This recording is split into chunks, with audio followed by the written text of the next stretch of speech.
We're going to go ahead and begin because, as you've seen, we have votes, and I see everybody's very excited about the vote series coming up, and ready to go home, maybe even afterwards. Well, we're going to get going here with this markup of the legislative branch appropriations. This recommendation for fiscal year 2016 provides $3.3 billion, excluding all the Senate items, which are the tradition of this committee and left to the Senate to determine. This is equivalent to last year's level, and it's a decrease of $172.3 million, or almost 5% from the overall requested level. Details of the bill and the report have been shared with the members, and today I'd like to provide a quick summary of the highlights and recommendations before us today.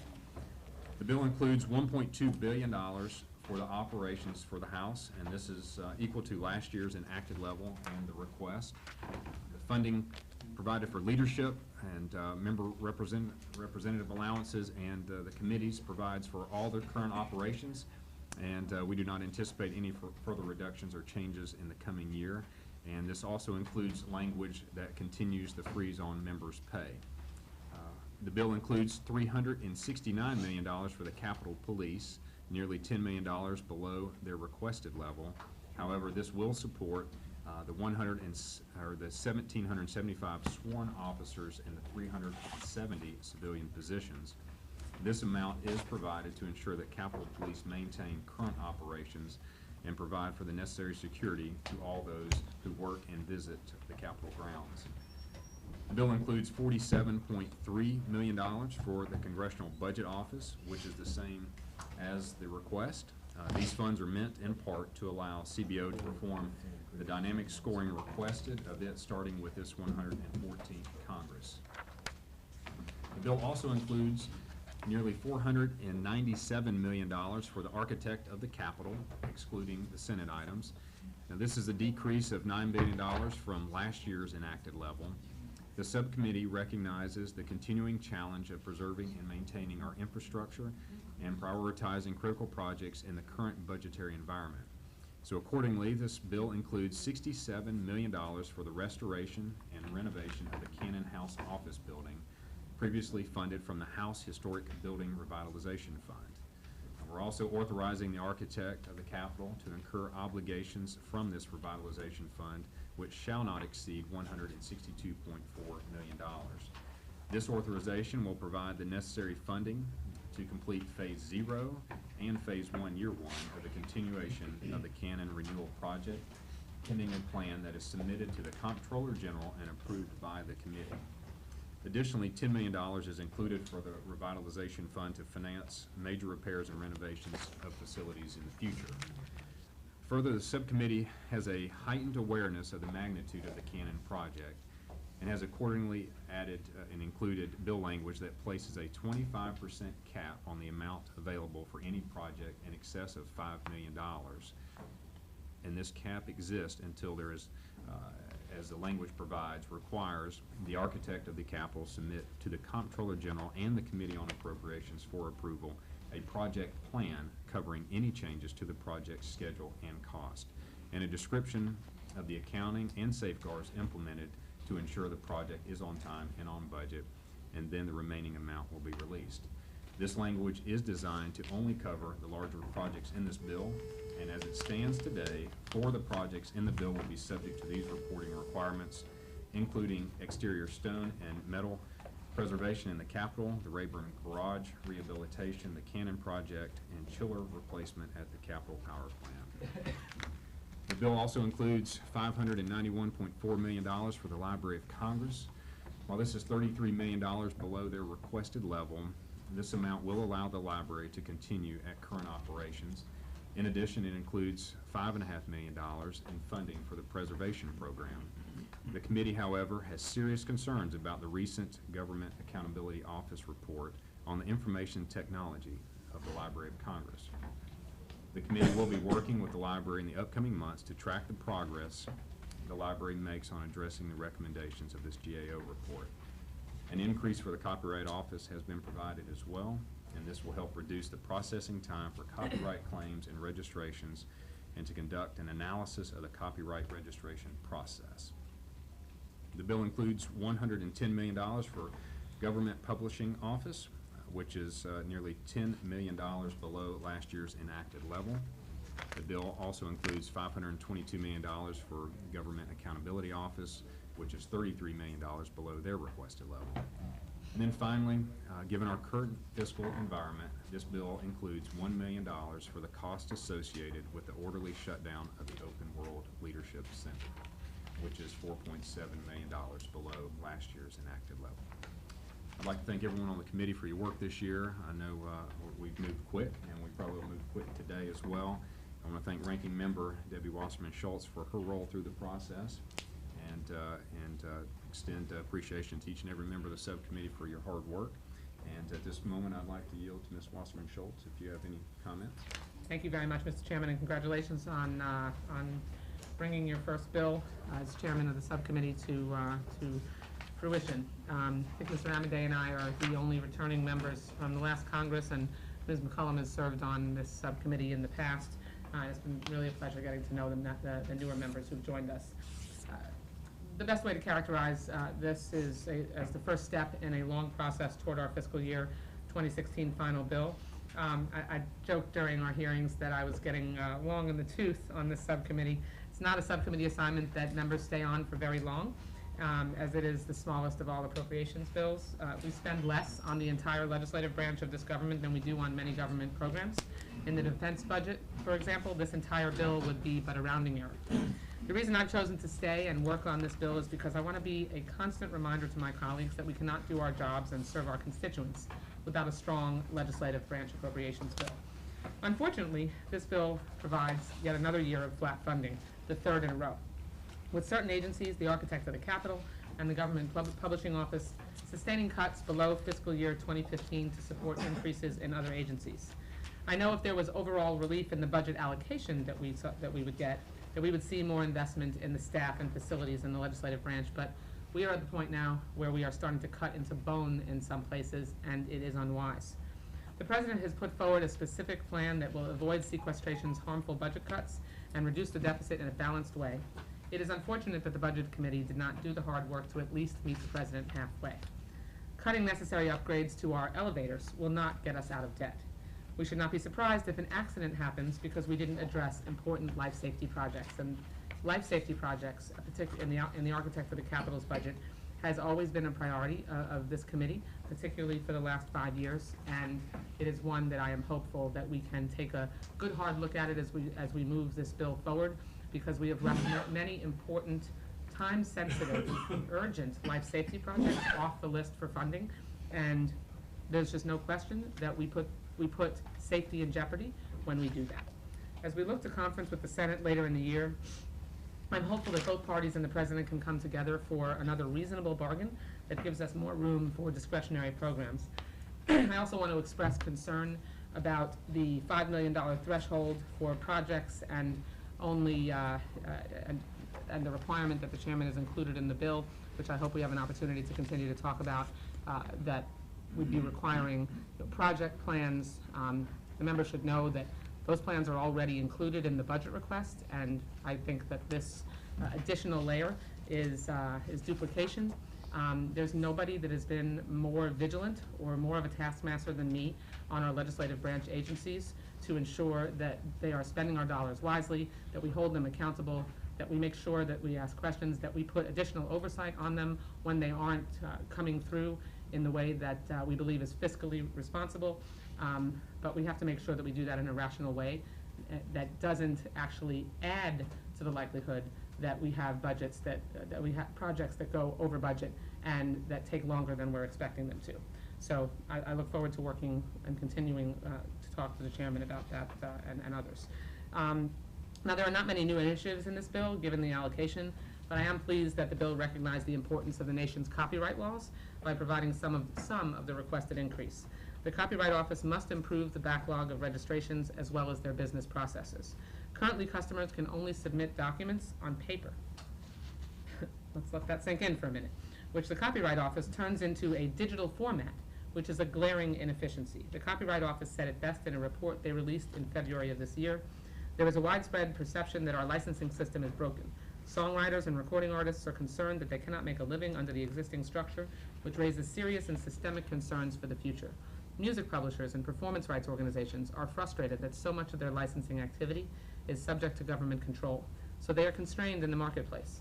Record labels and digital services complain that the licensing process is burdensome and inefficient, making it difficult to innovate. We need to end the dinosaur nature of the copyright system, and this is a step towards doing that. So I'm glad to see the Appropriations Committee moving in the direction of fixing what is a broken system. The Copyright Office must provide the committee with a plan on how it will improve its technology needs, and Congress must decide how best to pay for these necessary upgrades. This is an opportunity that's ripe for bipartisan compromise, as so much of what we do in this subcommittee is. Mr. Chairman, I'm concerned as well with the Government Publishing Office that is cut in the underlying bill. The office was formerly, as you know, known as the Government Printing Office. With Chairman Cole, we were able to change the name to reflect what this agency actually does in the digital world.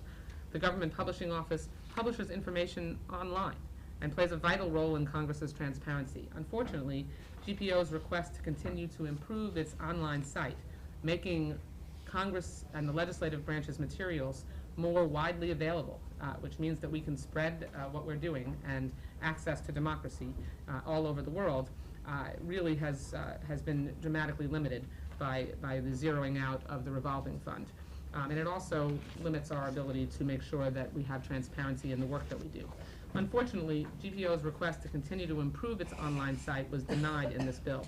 Mr. Chairman, this cut to GPO's online site continues the concern from some that GPO could charge the public for access to legislative documents as recommended to them by the National Academy of Public Administration in 2013. I agree with Chairwoman Miller and Ranking Member Bob Brady of the House Administration Committee, who wrote to GPO stating, charging the public to access legislative data and documents would be a colossal setback to the progress Congress has made to improve transparency and access to legislative information. They said charging the public would be a direct assault on our ability to engage Americans in a process that is of great consequence to their livelihoods. While we share GPO's efforts to seek remedies to government-wide budget constraints that have impacted every corner of the federal government, in the interest of transparency and accessibility, we believe that publicly available documents should continue to be offered to the public with free access. Mr. Chairman, GPO indicated at that time that it had no plans to charge users for what should be public information. But I ask, what choice are we leaving them if we don't continue investing in their online systems? As I conclude, I want to thank you for an open dialogue as you crafted this bill. It's been a pleasure to work with you. We don't agree with everything in the bill, but as I said in the beginning, this is a first step in a long process, and we look forward, on behalf of the Democrats on this committee, to continuing to work with you and all of the members of the subcommittee. Mr. Chairman, I particularly want to thank our staff, who really always do an incredible job, who have forgotten more than any of us will ever know about the intricacies of the legislative branch, and that includes Liz Dawson, Chuck Turner, Jenny Pannone, your personal staff, Jason Murphy, my staff, Shalonda Young, and Rosalind Kumar. Thank you. Thank you very much. It's an honor to have Chairman of the full committee with us. Chairman Rogers, thank you for joining us. Do you have any comments you'd like to share today? Mr. Chairman, congratulations on your maiden voyage as Cardinal, Chairman of the subcommittee. The collegial work that goes on in this subcommittee is, I think, unmatched in most of the other subcommittees. And you and Ms. Wasserman-Schultz have worked hard, along with staff, to put together a good bill. I think this is a good bill that deserves everyone's support. Staff has been tremendous in helping put this bill together and work the necessary changes that have to be made. This is the third bill to be marked up in subcommittee this year, and I'm pleased with the brisk pace that we're working toward. Truly a testament to the strong work ethic of the members of this subcommittee and the staff. $3.3 billion for the operations of the ledge branch, and excluding, of course, the Senate. Will maintain the funding level of fiscal 15. The omnibus bill comes in at $172.3 million below the President's request. In this bill, you reaffirm our commitment to responsible use of taxpayer dollars by continuing the cuts made in recent years to their office and committee budgets, eliminating waste in Congress's support agencies, and ensuring keen oversight of construction and provides for the maintenance of our historic buildings, as well as the operations of the Library of Congress, Botanic Gardens, Capitol Visitor Center, which service millions of our visitors to Capitol each year. You make the necessary funding for secure and safe avenues for our members, our staff, our constituents, and the people who come and see us. It's crucial to our nation and to our constituents that we maintain our buildings and the services they provide. But we've got to be mindful of limited resources that we have to work with. The members we have to work with this year in all of the subcommittees are tough. I congratulate you on putting together a good bill in that spirit. And we wish it well. Thank you. Thank you, Mr. Chairman. And now I'd like to yield to the ranking member of the full committee, Ms. Lowy. Thank you for joining us today. Thank you, Chairman Graves, Ranking Member Wasserman Schultz, Chairman Rogers. As we know, today we consider the smallest of the appropriation bills which funds the operation of our nation's legislative branch. Without Senate items, the bill is $3.341 billion. However, it is unfortunate that despite years of tightening our belts, the majority has yet again kept funding flat and further damaged this institution's ability to function at the highest level. Member representational allowances, or MRAs, would be frozen for a third consecutive year, are now $106 million below 2010 funding levels. Those reductions have severely strained the House's ability to serve the American people due to fewer staff for constituent casework, the inability to effectively communicate with our constituents, and fewer district offices. This bill would slash open world by more than 80%. While at first glance it might seem wise to reduce funding to a program that traditionally works with Russia, I would caution the subcommittee to not hastily cut this initiative. Open World fosters democratic principles, and we should be engaging, not dismissing, young Russian leaders who are not part of the central Russian government. Additionally, in a time of great need, we should not dismantle efforts that reach out to Ukraine and other Russian protagonists. Notwithstanding my misgivings, I want to congratulate the chairman for putting forth his first bill and working with the ranking member where possible. Thank you very much. Thank you, Ms. Lowy. And I think this, before we recess for a moment to go vote and return, and we have a good audience here, I do want to recognize our staff. They've done a great job. They've worked really hard on this, and thank you as well, Ms. Wasserman Schultz and Chairman and Ranking Member, for acknowledging that. You know the kind of work they do, and we couldn't put this together without their help. So to Liz and Chuck and Jenny and Shalonda over there and my team, we appreciate you. You've worked very hard. And in our attendance today, we also have a young man who is witnessing government at its finest today. Both sides working together in a room here, trying to make decisions. And he's come to work with his father, and I believe his name's young John Taylor over there. Thank you for coming to join us, John. If you'll notice what's in his hand, you might be able to figure out what his father does for a living. I'm nervous over here, Mr. Chair. Well, with that, let's recess, return after votes, and we'll finish our business for the day. Thank you. Stand in recess.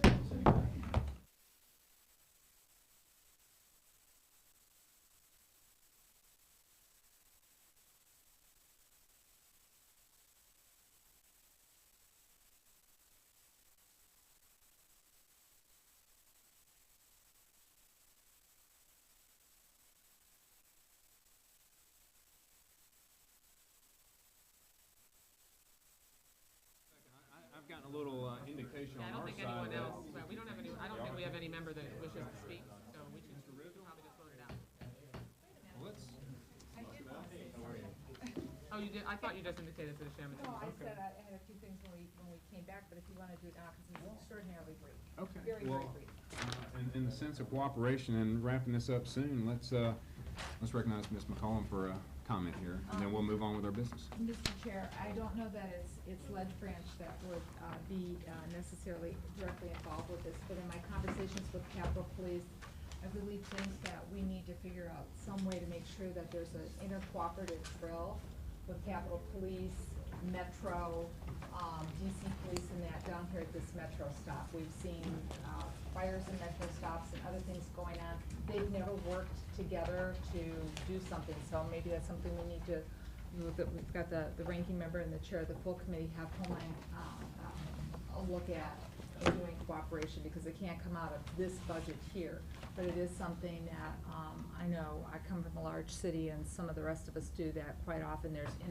They do the interoperable thing, so I wanted to mention that. The second thing I wanted to mention very briefly is, with the closing of Open World, I hope that this committee could look at retaining some of those funds to do some of the needed work in the Library of Congress that's been pointed out in the GA report. And that's all I wanted to say. Thank you very much for the courtesy, Mr. No, Chair. you're I welcome. just Thank want you. to agree with what you're saying about communication. There were some major problems around Eastern Market, and I would call the Capitol Police, and then I would call the Washington DC Police, or my staff would, and one didn't know what the other was doing. It's a real problem, so I think we should deal with it. Thank you. Mr. Farr, you had a comment? Yeah, I'm concerned in that ability to have this lack of interoperability, that we're still giving our police force a $21 million increase, and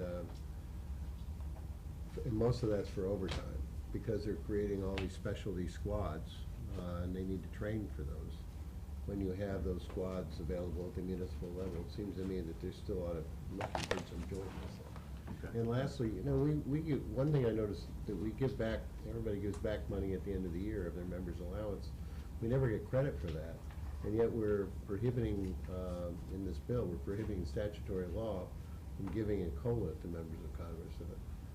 I mean, when we're probably giving back as much as that COLA would cost, we ought to have that amount reported. Okay. Thank you. Thank you for your comments. And, well, if there's no further comments, I recognize our Vice Chairman of the Committee of Legislative Branch, Mr. Emiday, for a motion. Thanks, Mr. Chairman. I move that the bill as amended be approved and reported to the full committee for further action. I yield back. Really? All in favor, say aye. Aye. Opposed? The ayes have it, and I'll ask unanimous consent that the staff be authorized to make technical and conforming changes to the bill and report as necessary. Hope to be in full committee next week. Mr. Chairman, committee stands in recess. Thank you.